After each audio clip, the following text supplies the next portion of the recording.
One Monday morning last May, I found myself with 6 strangers in the back of a police van.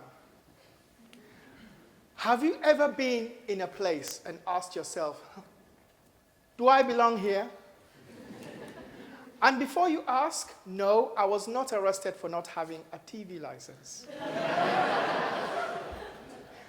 Mr. Contest Chair, ladies and gentlemen, especially anyone who has ever longed to belong. I did not long to belong in the back of that police van. It's not my natural habitat. And to be honest, as far as I was concerned, I had nothing in common with those 6 strangers. All I saw was the difference between us. Well, I call them strangers. We were actually residents of the same neighborhood in South London. We had just been arrested for breaking in and entry. Can you believe that? Sweet little thing like me. What had happened is this. We were protesting against the relentless regeneration and rehousing in the area. And what had happened is things had got a little bit too far. Somebody suggested that we go and bombard the council flats in the area. And this person was called Big Dave. He was the one who put us in this trouble. Now, Big Dave is one of those characters in your neighborhood that you avoided if you could. Scarred cheek, tattooed fist. I remember him accosting me in the streets and saying, "You live here, don't you? Well, join us." And I said, "Oh, I don't really think I have anything in common with you people. I don't belong here. I don't feel at home in this neighborhood. And to be honest, just leave me alone." That's what I wanted to say, but what came out of my mind is, you've guessed it. Yeah, I'll be there. Have you ever been intimidated and intrigued by the same person? And to be honest, a part of me was actually pleased to be invited, because for the very first time in a long time, somebody wanted me in their group. Wow, me. And as I sat in the back of that cold, dark van, awaiting my fate, I cast my mind back to the very first time I tried to join a group. This was a long time ago, many years ago, in Nigeria. I had just arrived there from London with my parents as a 6-year-old boy. And this was my first day on the school playground. Do you remember that feeling? With the human need to belong, I nervously approached the first group I could see. "Hello, can I be your friend?" And one boy looked at me and said, "Go away. You don't talk like us. You don't belong here." All he saw was the difference between us. And to this day, I'm not sure whether he meant, I don't belong in the group, I don't belong in the school, or I don't belong in the world.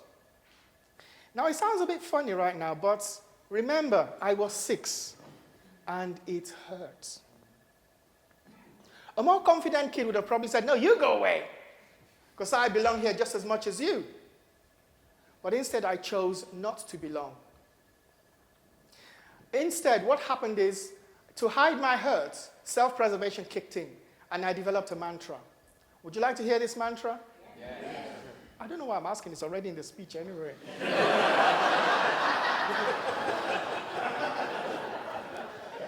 Who needs your affirmation? Who needs your validation? Who needs to play with you when I can play with myself? Remember, I was 6. I don't know what version you're thinking about. Maybe the adult remix. But with that mantra firmly placed in my mind, I grew into adulthood, alone, aloof, alienated, longing to belong but not knowing how, expecting to be rejected by groups, in a country that was fast becoming an economic nightmare. When the local currency took a nosedive for the worse, my mom called me one day and said, "My son, come. I remember you were born in London. I was there." I think you better return. Now, you know you have a problem when your own mother tells you, go back to where you come from. So here I was, back in London, making her proud in the back of a police van. I cast my mind back to the present, and Big Dave was giving some kind of speech. He was trying to pacify us. He said, I'm really sorry I put you in this situation, but this place means a lot to me. I think we have all gathered here because we all have something in common. We all have a passion for our community and we want to stay together. I have connections to this community that reach far into the earth's core like an umbilical cord. I belong here, and so do you, and so do you, and so do you, if you choose to.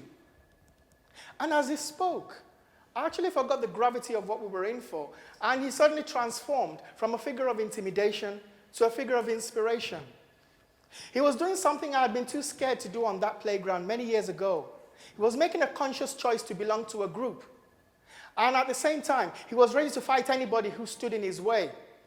Without thinking, without even knowing what I was doing, I've heard myself saying, yes, I belong here too, fam. By the way, fam means family in South London. And as I said those words, I felt a warm sense of connection to these people in the back of that van. And the back of that police van suddenly turned into a home away from home. When I stepped into that van, all I saw was the difference that separated us. I stepped out of that van. I had discovered a new world where I could belong anywhere, have a sense of belonging anywhere, anytime I chose, just by saying so. I wish I'd learned that when I was in Nigeria. I would have saved myself a lot of lonely years. We eventually got to the police station and we were released without charge, I meant to say. So I don't have a criminal record in case you're wondering. But I took a lesson from that experience, which I'm going to share with you. Next time you find yourself asking the question, do I belong here? Remember, you can choose to belong anytime, anywhere, just like that. It's a contest chair.